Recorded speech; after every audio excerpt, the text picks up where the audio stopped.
विनय जय भीम। मी सुहास नानाजी पवार, शासनाच्या सेवेतून सेवानिवृत्त झालेलो राजपत्रित अधिकारी वर्ग 1 आहे।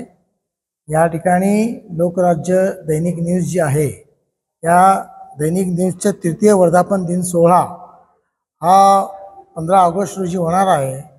हे दैनिक न्यूज चॅनल आहे ते तळागाळातील गोरगरिबांच्या समस्या मांडून त्यांनी या लोकराज्य या न्यूजने एक दबदबा निर्माण केलेला आहे आणि संपूर्ण जिल्ह्यावर हे लोकराज्य न्यूज कार्यरत आहे।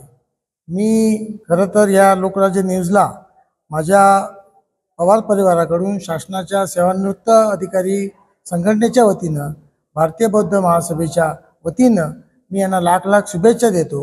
आणि ह्या 15 ऑगस्टच्या या कार्यक्रम सोहळ्याला आपण जास्तीत जास्त संख्येने उपस्थित राहून या लोकराज्य न्यूजला त्यांनी भरभरून हे द्यावं, यशस्वी होण्यासाठी शुभाशीर्वाद द्यावेत असे मी या ठिकाणी आवाहन करतो आणि या ठिकाणी थांबतो।